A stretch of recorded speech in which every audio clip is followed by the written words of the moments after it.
안녕하세요. 지금부터 2019년도 제1회 고등학교 졸업학력 검정고시 해설 시작하겠습니다. 1번 문제입니다.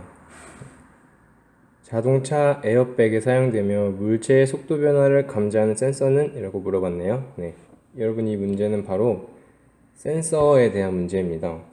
센서는 종류가 굉장히 많아요. 이제 압력 센서, 온도 센서, 화학 센서, 소리 센서, 가속도 센서, 전자기 센서 등등이 있는데, 자, 이 물음에서 물체의 속도 변화를 감지하는 센서라고 물어봤죠. 여러분, 물체의 속도 변화가 뭔가요? 물체의 속도 변화가 바로 우리는 가속도라고 합니다. 센서는 이제 무언가를 감지하는 도구이고, 이제 가속도를 감지하는 거니까 보기에서 찾아보자면 바로 4번 가속도 센서가 되겠죠. 이렇게 문제를 보고 답을 쉽게 유추할 수 있는 문제였습니다.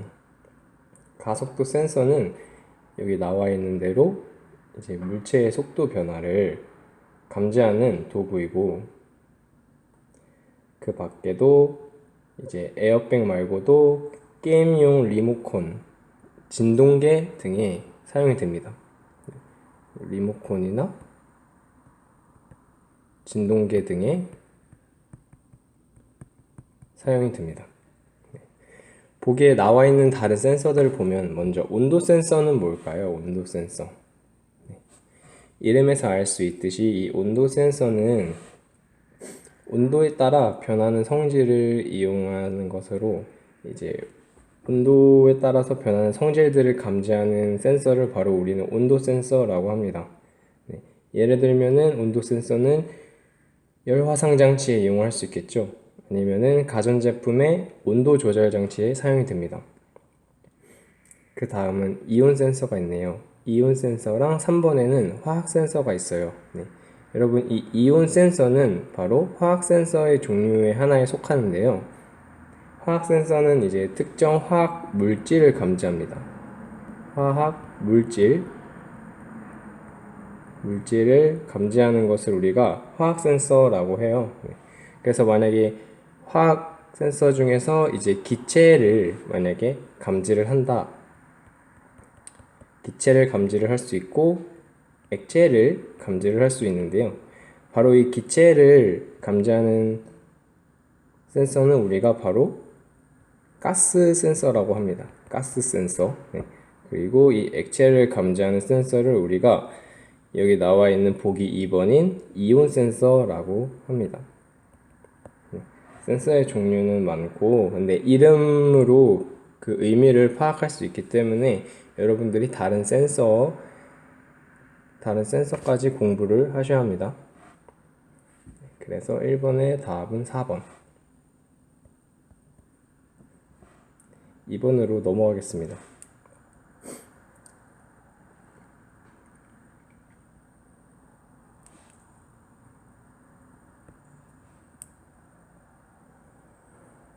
이번 문제는 다음의 설명에 해당하는 발전 방식을 물었네요.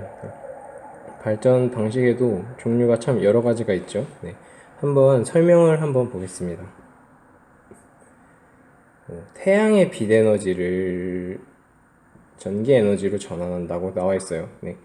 이 발전이 바로 에너지를 생산하는 거죠. 바로 전기 에너지를 생산하는 걸 우리 발전이라고 하는데, 태양의 빛 에너지를 이용했다고 하네요. 여러분, 이 빛이 한자로 쓰면은 광이죠, 광.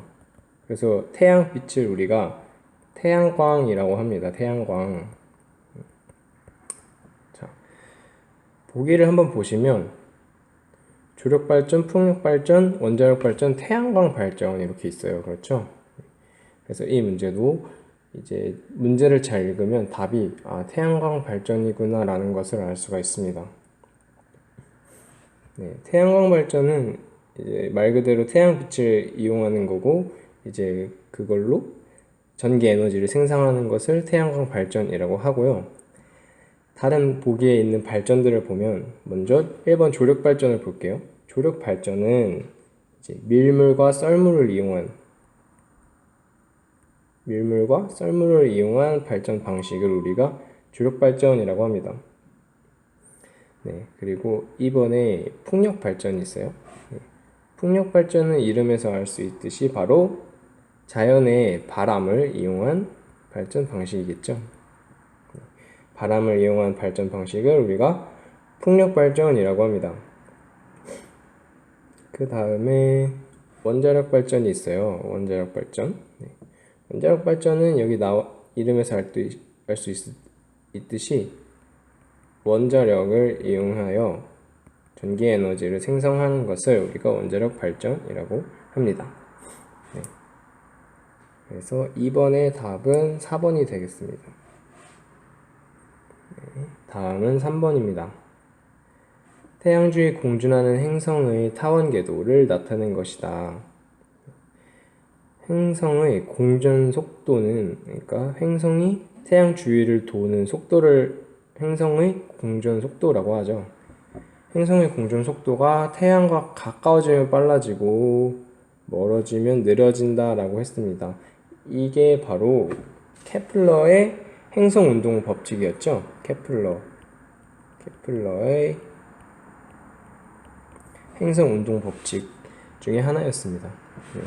그래서 보시면 태양에서 행성이 가장 가까운 부분이 바로 B 지점이고, 그렇죠? 행성이 태양에서 가장 먼 지점은 D 지점이 될 거예요. 그래서 가장 가까운 지점을 우리가 근일점이라고 했고, 근일점, 가장 멀리 있는 지점을 우리가 원일점이라고 했습니다. 원일점. 자, 그러면은 ABCD 중 행성의 공전 속도가 가장 빠른 곳이라고 말을 했어요. 네, 가장 빠른 곳이니까 바로 어디가 될까요? 그렇죠. 가장 가까운 근일점이 될 거고, 그때는 바로 B가 되겠네요. 그렇죠. 그래서 3번의 답은 B, 2번이 되겠습니다. 만약 가장 느린 곳을 물어봤다면 그때는 D 지점을 말씀을 해주시면 되겠습니다.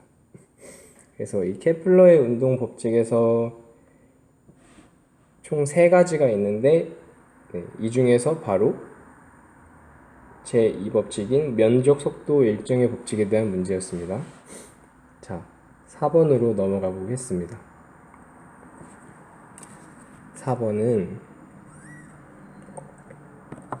이 그래프는 수평면 위에 놓인 질량 2kg 물체가 수평 방향으로 작용하는 힘을 시간에 따라서 나타낸 것이다. 가속도, 이 물체의 가속도 크기를 구하라고 했습니다. 그래프에서 보시면, 자, 시간이 초 단위로 1초, 2초 증가하는데 힘은 뉴턴 단위로 4뉴턴을 일정하게 지금 가하고 있는 상태죠. 네. 자, 여러분이 잘 알고 있는 공식을 사용하시면 되는데요. 바로 F는 ma라는 공식입니다. F는 ma에서 이 F가 힘이고요. 힘. F는 힘. M은 뭘까요? M은 질량. 물체의 질량이고, 바로 이 A가 물체의 가속도가 되겠습니다. 네. 자, 그러면은 그래프에서 힘이 지금 4뉴턴이죠. 4뉴턴은 자, 물체의 질량이 2kg이라고 나와 있죠. 2kg 곱하기 가속도가 되겠습니다. 네, 여기서 이 가속도를 구하시면 되니까 4뉴턴에서 2kg을 나눠주면 되겠죠. 네, 그러면 답은 바로 1번의 2m/s 제곱. 네, m/s 제곱이 바로 가속도의 단위가 되겠습니다. 그래서 4번의 답은 1번. 이게 1번이 되겠습니다. 자, 5번으로 넘어가겠습니다. 5번 문제는 설명에 해당하는 반도체 소자를 물었습니다. 반도체에 대한 질문이네요. 반도체는 여러분 아시다시피 전류를 흐르게 하는 능력이 바로 전류를 잘 흐르는 도체와 전류를 흐르지 못하는 부도체의 중간 정도의 물질을 우리가 반도체라고 했죠. 네. 반도체는 크게 종류를 나누면 순수 반도체랑 불순물 반도체로 나눌 수가 있어요. 종류를 나누면 순수 반도체 그리고 불순물 반도체로 일단은 나눌 수가 있습니다. 이 순수 반도체 같은 경우에는 순수한, 그러니까 불순물이 없는 반도체이고, 이 불순물 반도체에는 반도체에 이제 불순물을 일부러 첨가를 하게 돼요. 네. 첨가를 하게 되면 그때 만들어지는 반도체가 P형이나 N형 반도체로 만들어지게 됩니다. 네. 그럼 지금 이 문제에서 P형과 N형 반도체를 접합시켰다니까 일단 이 불순물 반도체에서 P형 반도체랑 N형 반도체를 접합을 했구나 라는 걸 알 수가 있어요. 네. 이 P형 반도체에 대해서 제가 조금 설명을 더 붙이면 P형 반도체에는 양공이라는 게 생기고요. 이 양공이 전하를 운반하는 역할을 하게 됩니다. 그리고 N형 반도체에는 여분의 전자가 생겨서 이 전자가 전하를 운반하는 전하 운반자가 되겠습니다. 그래서 이 P형 반도체와 N형 반도체를 서로 접합을 시킬 수가 있어요. 접합을 시키면 이 둘을 접합을 시키면 전류가 한쪽으로만 흐르게 되는 바로 반도체 다이오드가 만들어집니다. 반도체 다이오드 혹은 전류가 한쪽으로 흐른다 해서 정류기라고도 합니다. 정류기. 네. 자, 그러면은 보기를 보시면 부도체, 자성체, 초전도체 그리고 4번에 딱 발광 다이오드가 있죠. 발광은 빛을 낸다는 거고, 그쵸? 다이오드가 나와 있기 때문에 5번의 답은 4번임을 우리가 알 수가 있습니다. 네, 다른 보기들을 보시면 초전도체는 이제 초전도 현상을 나타내는 물체를 우리가 초전도체라고 하죠. 네. 저항이 없고 자석을 뜨게 하는 성질이 있는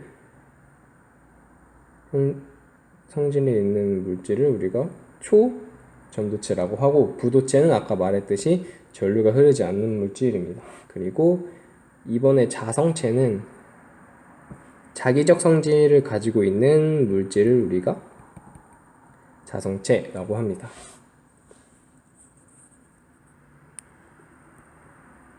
이렇게 5번 문제를 마치고 6번으로 한번 넘어가 보겠습니다.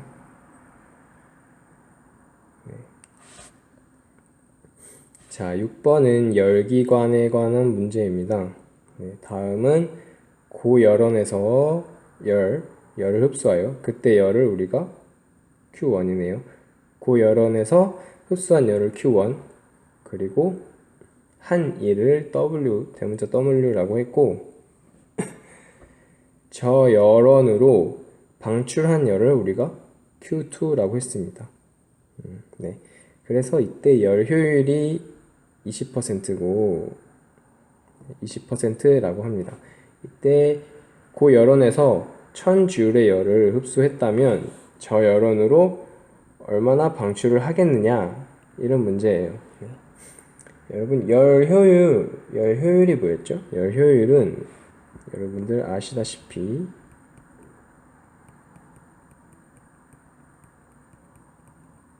열 효율은 이제 식으로 나타내면 공급한 열이 분모에 오고, 공급한 열이 즉 바로 고열원에서 흡수한 열이 되겠죠. 공급한 열분의 바로 한 일의 양 곱하기 100%를 하시면 돼요. 근데 이때 지금 이 열기관은 열 효율이 20%라고 했죠? 네. 했더니 20%라고 하네요. 그쵸? 네. 자, 만약에 열기관이 고열원에서 1000줄의 열을 흡수했다고 해요. 네. 그러면 공급한 열이 1000줄이 되겠죠? 1000줄. 1000줄에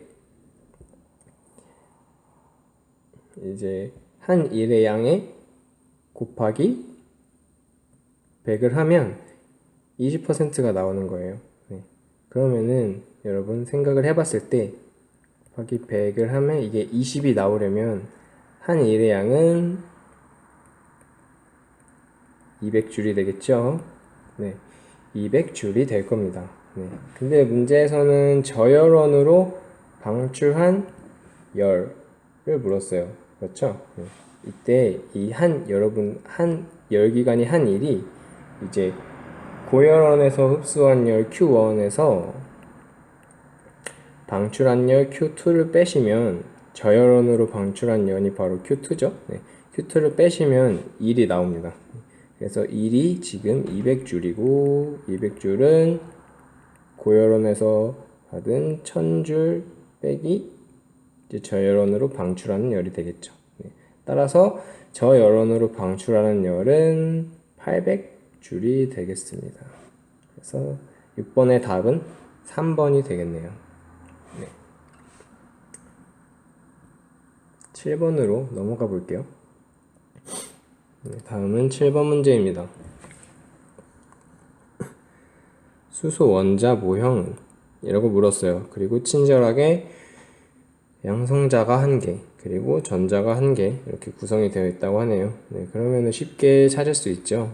네, 보시면 1번에 가운데 원자 핵이 있죠. 네. 원자는 원자 핵과 전자로 구성이 됩니다. 네. 전자는 마이너스 전하를 띄고 원자 핵 주위를 돌죠. 주위에서 움직여요. 그리고 원자 핵은 플러스 전하를 띄고 원자의 중심에 위치하게 됩니다. 원자의 중심에 위치하게 되고 또 이 원자 핵이 바로 중성자랑 양성자로 나누게 됩니다. 이 양성자가 바로 플러스 전하를 띄고 그랬기 때문에 원자핵이 플러스 전하를 띄게 되는 거예요. 중성자는 아무런 전하도 띄지 않게 됩니다. 네. 보시면 양성자가 하나고 전자가 하나니까 그에 해당하는 그림은 이렇게 되겠네요. 네. 양성자 하나, 전자 하나. 그렇죠? 네. 그래서 7번의 답은 1번이 되겠습니다. 2번을 보면은 양성자 하나, 전자 하나지만 중성자까지 하나가 있죠. 3번은 양성자 하나에 전자 하나에 중성자가 2개. 4번은 전자 2개, 양성자 2개, 중성자 2개가 되겠습니다.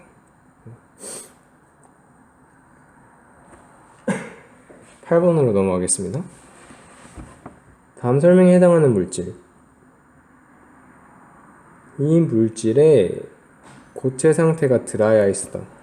네, 고체 상태가 드라이 아이스인 물질이 뭐죠? 바로 CO2, 즉 이산화탄소가 되겠습니다. 다음 설명에서 탄소 원자 1개랑 산소 원자 2개가 결합되어 있는 물질이다 라고 되어 있죠. 네, 바로 CO2 이산화탄소가 되겠습니다. 8번의 답은 3번이 되겠네요.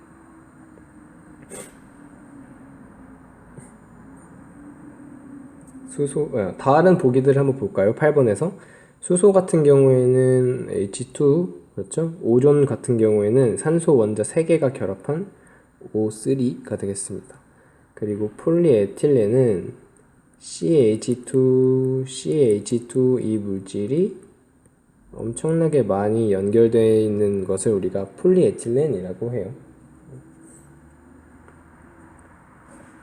9번으로 넘어가 보겠습니다. 다음은 메테인 CH4 전자배치를 나타낸 것이라고 합니다. 이에 대한 설명으로 옳지 않은 것은? 이라고 물었네요. 1번 보기부터 보겠습니다.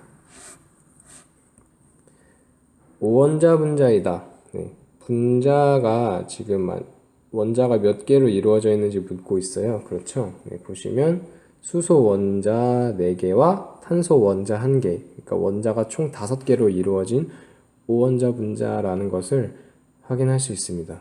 네, 1번은 옳은 설명이 될 거예요. 자, 2번. 단일 결합이 있다. 네, 단일 결합은 이제 결합을 할 때 공유전자쌍 한 쌍으로 결합을 하면은 그것을 우리가 단일 결합이라고 해요. 공유 전자쌍은 전자 2개로 되어 있죠. 보시면 그림에서 탄소가 수소들이랑 다 공유 전자쌍 하나씩으로 결합을 하고 있는 걸 볼 수 있어요. 이렇게 탄소가 수소와 단일 결합을 각각 형성을 해서 메테인 분자가 만들어지게 됩니다. 그래서 이번에 단일 결합이 있다는 옳은 설명이 되고 자, 3번 금속 결합 물질이다 라고 되어 있습니다. 이 금속 결합이라는 것은 바로 금속 원자 간의 결합을 말을 해요. 자, 금속 결합은 금속 원자 간 결합입니다. 하지만 메테인에서 탄소와 수소는 모두 금속이 아니기 때문에 금속 원자 간의 결합이라고 할 수 없겠죠. 네, 그래서 3번 금속 결합 물질이다가 옳지 않은 것이 되게 됩니다. 9번의 답은 3번이 되겠습니다. 4번을 보시면 공유 전자쌍이 4쌍이다 라고 되어 있어요. 네, 그쵸? 이제 각각 수소 4개랑 이제 공유 결합 하나씩이 있으니까 이 공유 결합 하나가 공유 전자쌍이 되고, 네, 그래서 총 4개. 1쌍, 2쌍, 3쌍, 4쌍. 총 4쌍이 있죠. 10번으로 넘어가겠습니다. 암모니아가 만들어지는 화학식. 기억에 알맞은 값은? 이라고 물어봤네요. 네. 화학 반응식의 개수를 물어봤습니다. 화학 반응식 개수를 물어볼 때 주의할 점은 바로 반응 전, 후의 원자의 종류와 수가 같다 라는 것을 염두에 두시고 문제를 푸시면 됩니다. 자, 반응 전에는 지금 여기가 반응 전이고 여기가 반응 후죠. 반응 전에는 수소 원자가 총 6개가 있죠. 수소 분자 하나에 수소 원자 2개가 있으니까, 그렇죠? 수소 원자 분자 하나에 수소 원자 2개가 있으니까, 근데 그 분자가 3개가 있으니까 수소 원자는 총 6개. 그리고 질소 원자는 2개가 있게 됩니다. 그러면 여기도 똑같이 반응 후에도 수소 원자 6개, 질소 원자 2개가 있어야겠죠. 네. 그러려면은 이 앞에 개수가 2가 되면 되겠죠. 2. 그러면은 2NH3가 되니까 이 NH3에는 수소 원자 6개 그리고 질소 원자 2개 이렇게 있을 수 있죠. 그래서 기억은 2. 그래서 10번의 답은 1번이 되겠습니다. 자, 11번으로 넘어가 볼게요. 다음 설명에 해당하는 물질의 모형. 분자식 C60인 나노물질.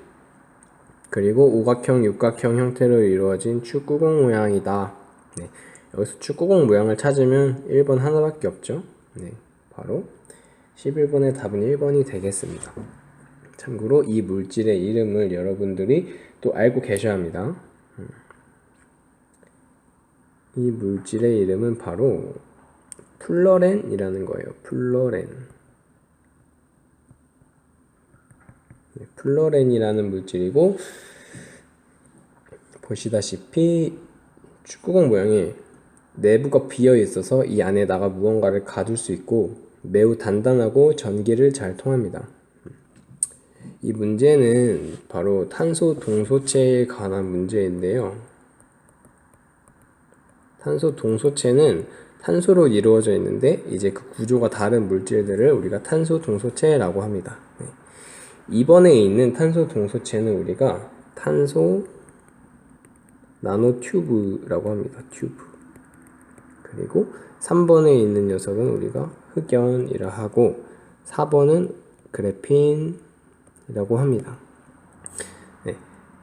이 중에서 흑연은 나노물질은 아니고요. 나머지 플로렌, 탄소 나노튜브, 그래핀은 나노물질입니다. 나노물질은 매우 작은 물질을 말을 하죠. 이제 크기가 이제 나노미터 1에서 100 나노미터 단위의 물질을 우리가 나노물질이라고 합니다. 다음은 12번입니다. 다음 설명에 해당하는 것은 이라고 물어봤어요. 생명 유지하는 데 필요한 최소한의 에너지량. 이걸 우리가 뭐라 했죠? 바로 네, 그렇죠. 기초대사량이라고 했습니다. 기초대사량. 그래서 답은 3번. 12번의 답은 3번이 되겠네요. 혈당량. 이 보기에 있는 혈당량은 혈액 속에 포함된 포도당량. 그러니까 피 속에, 혈액 속에 포함이 된 포도당의 양을 우리가 혈당량이라고 하고요. 호흡량은 한 번에 호흡을 할 때 폐에 드나드는 공기의 양을 우리가 호흡량이라고 합니다. 그리고 1일 섭취량은 하루에 섭취한 에너지를 우리가 1일 섭취량이라고 합니다. 다음 장으로 넘어가 보겠습니다. 13번입니다. 다음 설명에 해당하는 물질은? 이라고 물어봤네요.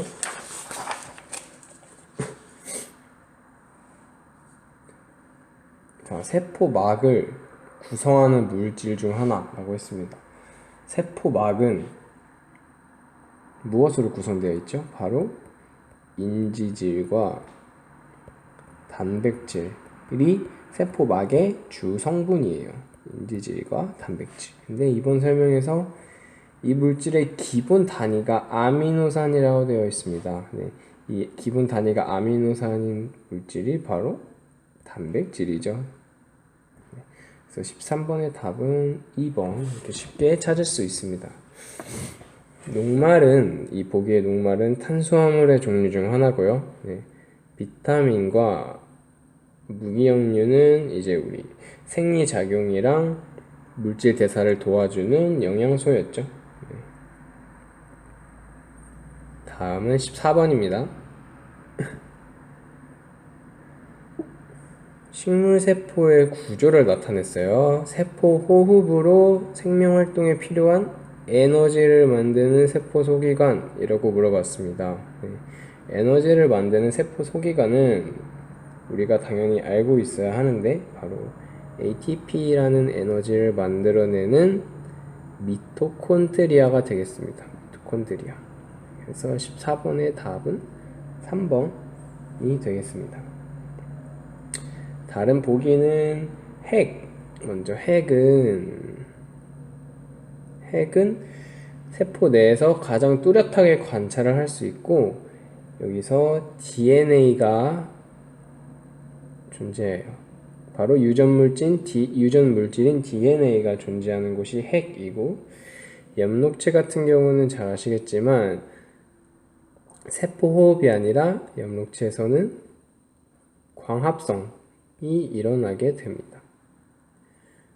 그리고 마지막으로 세포막에는, 이 세포막은 세포 안과 밖을 구분해주는 이 막을 우리가 세포막이라고 해요. 네. 이 막을 통해서 물질 출입이 일어납니다. 물질 출입.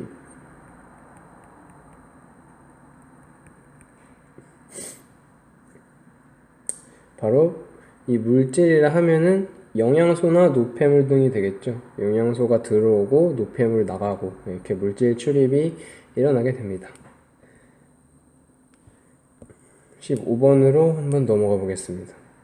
자, 정상세포와 구분되는 암세포의 특징이라고 물어봤어요.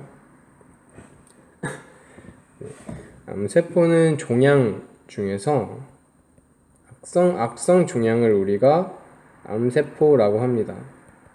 악성 종양. 네. 양성 종양은 종양이긴 한데 이제 큰 피해를 주지 않은 종양을 우리가 양성 종양이라고 하고요. 암세포 같은 경우에는 건강을 해치는 악성 종양입니다. 악성 종양. 이 암세포의 특징은 일단 첫 번째로 주변을 파괴합니다. 주변의 세포를 파괴하는 특징이 있어요. 네.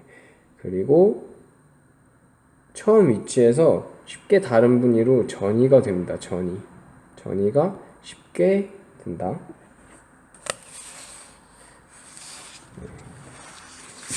그 다음에 다른 특징은 물질 대사가 아주 왕성합니다. 물질 대사 왕성. 자, 여기서 한번 찾아볼게요. 15번에서 여기 해당하는 걸 찾아보면 바로 4번이 되겠죠. 세포가 계속 증식해서 악성 종양을 형성한다. 네. 4번이 암세포에 대한 특징을 설명하는 답이 되겠습니다. 16번으로 넘어가 보겠습니다. 16번은 세균을 죽이거나 생장을 억제시키는 물질, 그리고 페니실린이 여기에 속한다 라고 했네요. 네. 세균을 죽이는 거를 우리가 바로 항생제라고 했죠. 네, 항생제라고 했습니다. 16번 답은 2번으로 쉽게 고를 수 있습니다. 네, 초화제 같은 경우는 소화를 돕는 약이죠.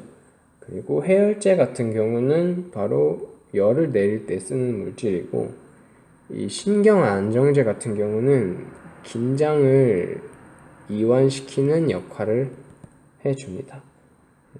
이 밖에도 우리가 알고 있어야 될 약들은 진통제, 네, 통증을 제거해주는 진통제, 그리고 아스피린이 있었죠. 위액의 위산을 이제 중화시켜주는 제산제가 있었고요. 그리고 암세포를 죽이는 항암제 등이 있습니다. 다음은 17번입니다. 다음 설명에 해당하는 것은? 이라고 물어봤어요. 다른 생물의 유전자를 삽입하여 만든 생물, 유전자 재조합 기술이 사용된다. 보기를 볼까요? 세포융합생물, 질소고정생물, 유전자 변형생물, 체세포 복제생물. 네. 느낌이 오시죠? 바로 유전자 변형생물이 되겠습니다. 유전자를 우리가 인간이 인위적으로 끼워서 삽입을 하기 때문에 바로 유전자를 변형시키는 유전자 변형생물이 되겠습니다. 이제 기존 생물체에 다른 생물체의 유전자를 끼워 넣어서 이제 기존 생물체에 존재하지 않던 새로운 성질을 갖도록 인간이 만든 것을 바로 유전자 변형 생물이라고 합니다. 여기에 쓰이는 유전자 재조합 기술은 이제 한 생물의 DNA에서 일부를 이제 분리하고 그 자리에 이제 원하는 다른 DNA를 연결해서 재조합하는 기술을 우리가 유전자 재조합 기술이라고 합니다. 자, 다음은 18번입니다.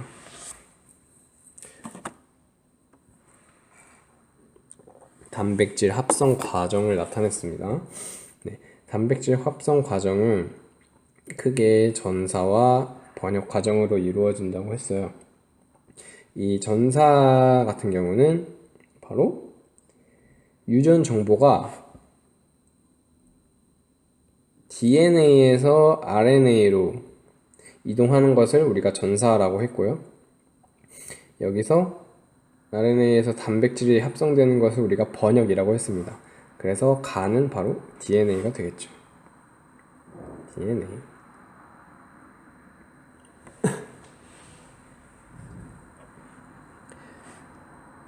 다음은 19번입니다. 그림과 같이 폭약으로 소규모 인공지진을 일으켜 지진을 일부러 일으켰어요. 지진파를 관측했다. 관측을 통해 광물 자원을 탐사하는 방법에 대해서 묻고 있습니다. 이 탐사에는 또 종류가 굉장히 많죠. 네. 뭐 중력 탐사, 자기 탐사, 뭐 전기 탐사, 탄성파 탐사, 방사능 탐사, 지열 탐사 등이 있어요. 네. 그런데 여기서 우리가 지진파를 이용했다고 했죠. 이 지진파는 파동에는 전자기파가 있고 탄성파가 있어요. 네. 여기서 바로 이 탄성파에 속하는 녀석이 지진파죠. 지진파. 네. 그래서 이 탄성파인 지진파를 이용해서 광물 자원을 탐사하는 탐사 방법입니다. 네. 그러면은 보기에서 탄성파 탐사를 고르시면 되겠죠. 네. 19번의 답은 4번이 되겠습니다. 다른 보기를 한번 보실게요. 일단 자력 탐사, 네. 자력 탐사, 자기 탐사라고도 하죠. 자력 탐사는 자기 탐사라고도 해요. 자기. 네. 이 자기 탐사는 말 그대로 자기장을 측정하여 탐사를 하는 것을 우리가 자기 탐사, 자력 탐사라고 하고요. 전기 탐사는 뭘까요? 네, 그쵸? 전기 탐사는 전자기장, 네, 전자기장을 이용하는 것이고, 중력 탐사 같은 경우는 바로 뉴턴의 만류인력 법칙을 이용한 탐사 방법입니다. 만류인력 법칙. 그러니까 밀도 차이를 이용한 방법이라고 할 수가 있겠습니다. 이 지층마다 여기 보시면 지층이 있죠. 지층마다 밀도가 차이가 있기 때문에 이 밀도 차이를 이용한 방법이 바로 중력 탐사가 되겠습니다. 또 다른 종류로는 이 밖에도 방사능 탐사, 지열 탐사 등이 있습니다. 지열 탐사는 이제 지하의 온도를 이용한 탐사 방법을 우리가 지열 탐사라고 하고, 방사능 탐사는 방사선을 이용한 방법입니다. 방사선. 네, 다른 탐사 종류도 알아두시면 좋겠습니다.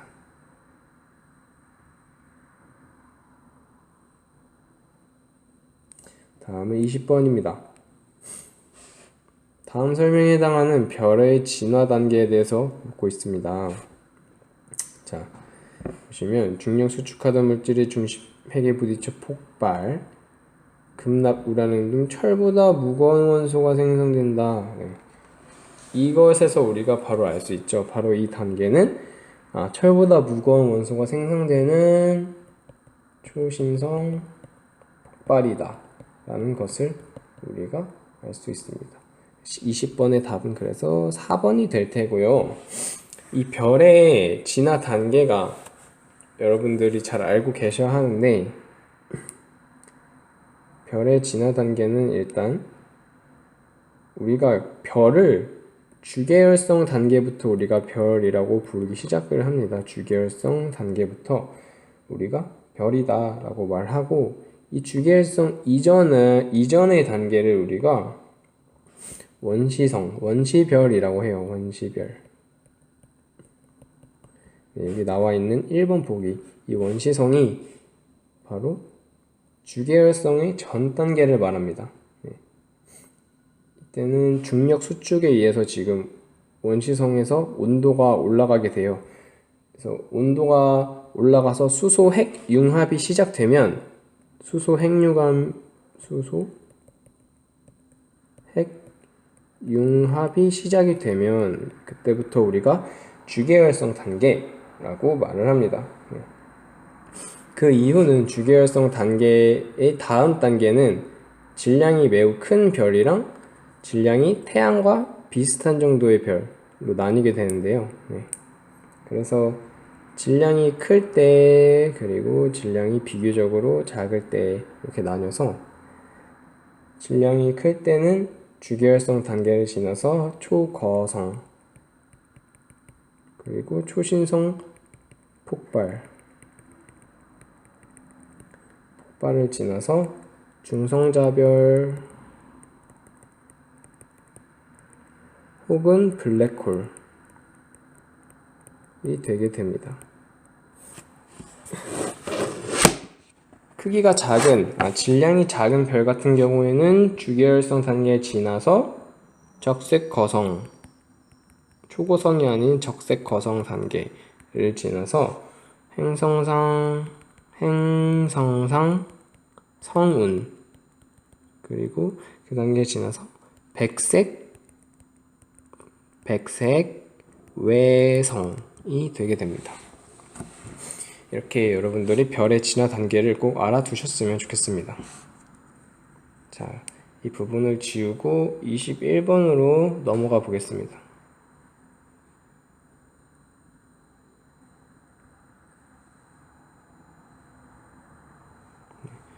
계속 지우는 이유는 다른 문제를 또 쓰면서 설명을 해야 하는데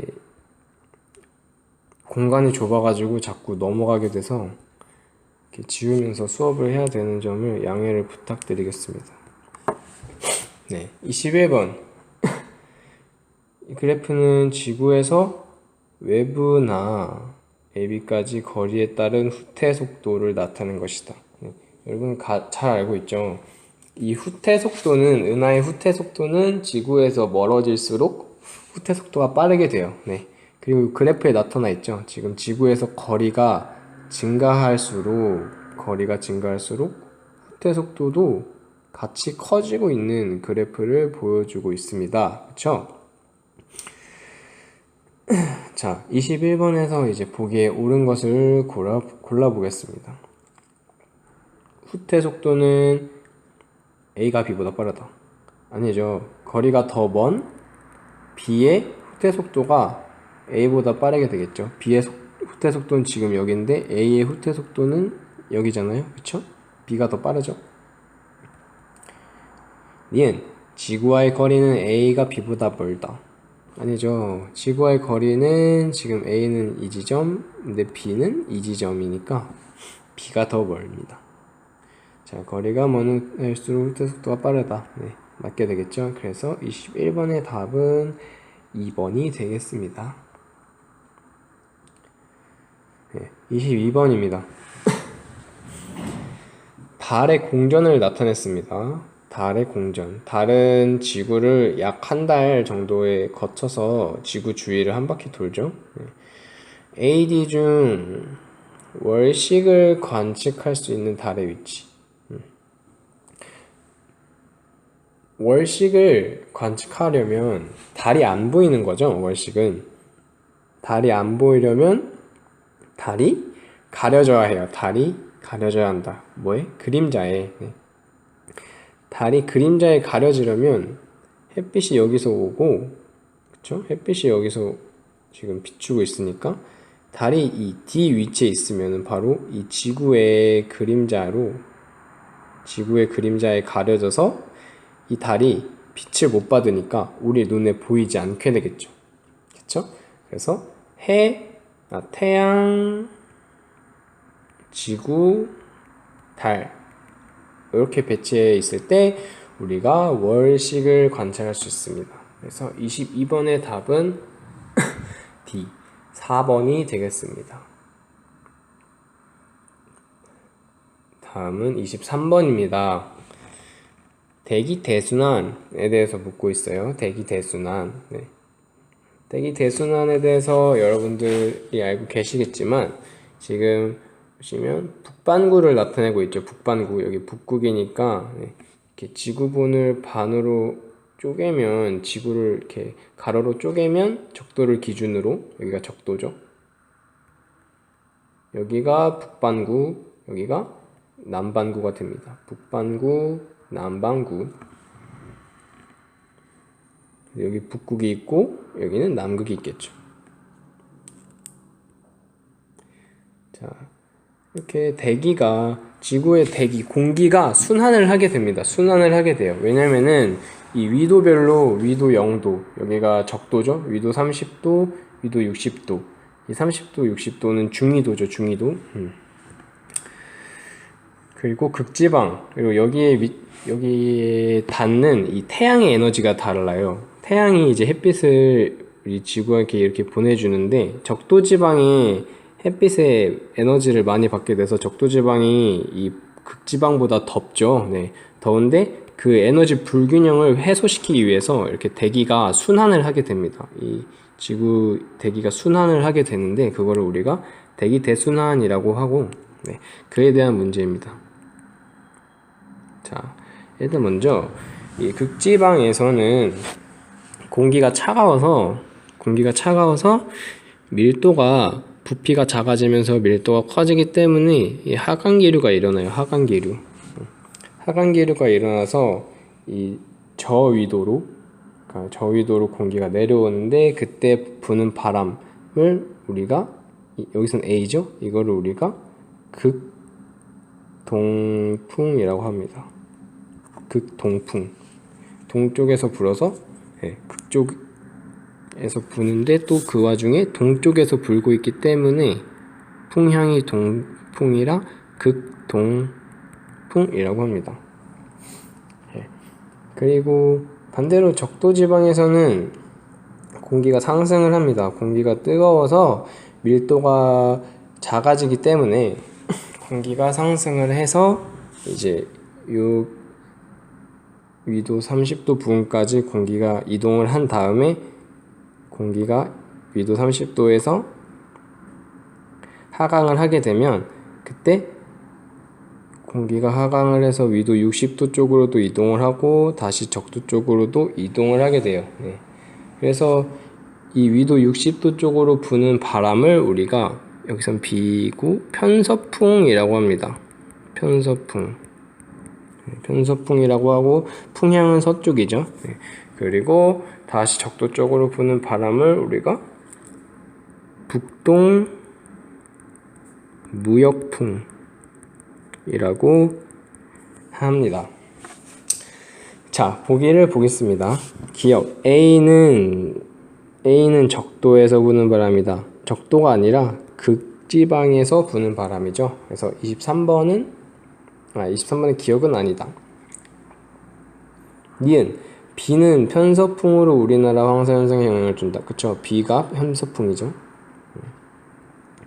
C는 극지방에서 부는 극동풍이 아니죠. C는 보시다시피 위도 30도 부근에서 부는 바람이기 때문에 극동풍이 아니고 북동무역풍이 되겠습니다.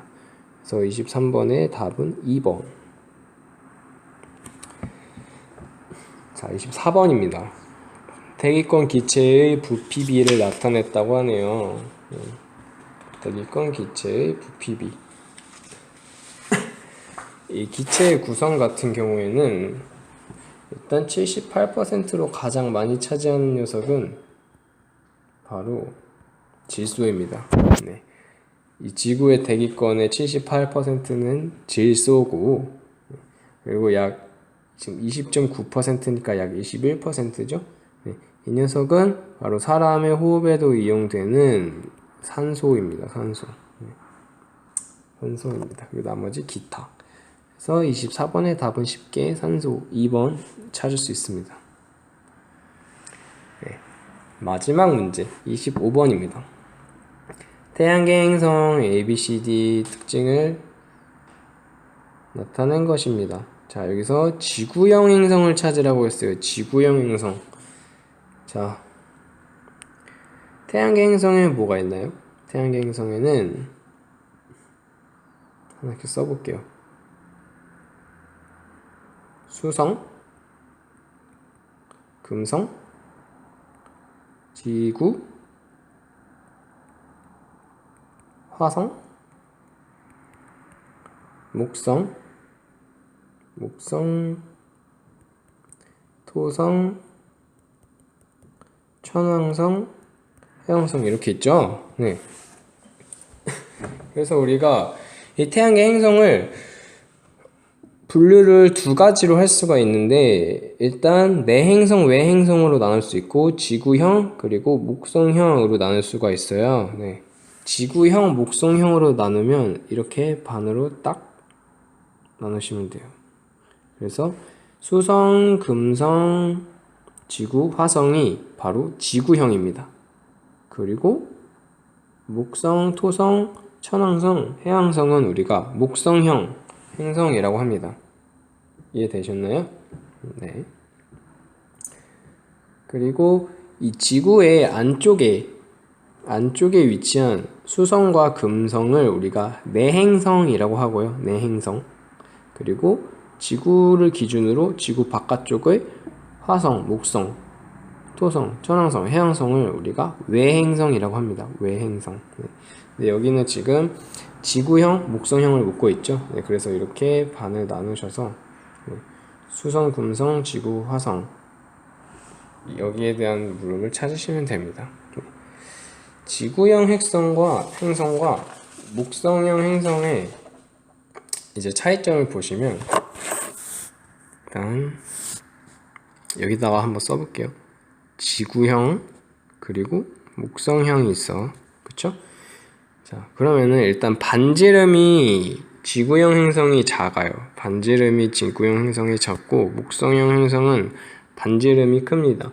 그리고 질량도 작아요. 지구형 행성은 작은데 목성형 행성은 질량이 큽니다. 쓸 공간이 없는데 양해를 부탁드리겠습니다. 그리고 여기서 밀도가 중요한데 질량과 반지름은 목성형 행성이 크지만 둘 다 크지만 밀도는 지구형 행성이 더 커요. 지구형 행성이 크고 밀도는 오히려 목성형 행성이 작습니다. 네. 그리고 위성의 수 지구의 위성이 달이죠. 네, 그것처럼 다른 태양계 행성들도 위성이 있는데 위성 수가 지구는 적고 목성형 행성은 많다. 그리고 대기의 성분 대기가 지구형 행성은 질소, 산소, 이산화탄소, CO2 이렇게 이루어져 있는데 목성형 행성은 주로 수소, 헬륨으로 이루어져 있어요. 네. 자, 보기를 봅시다. A, B, C, D의 밀도를 나타냈네요. 밀도가 B랑 C랑 D에 비해서 A가 유독 크죠? 네. 그러면은 밀도가 큰 지구형 행성이다. A가 지구형 행성이다라는 걸 알 수 있고 대기 성분을 보더라도 질소, 산소가 바로 지구형 행성이 대기죠. 그리고 수소 나머지 B, C, D는 수소, 헬륨이니까 이게 B, C, D가 바로 목성형 행성임을 알 수 있습니다. 그래서 25번의 답은 1번 이렇게 되겠습니다. 네, 이상으로 2019년도 제1회 고등학교 졸업학력 검정고시 해설을 마치겠습니다. 감사합니다.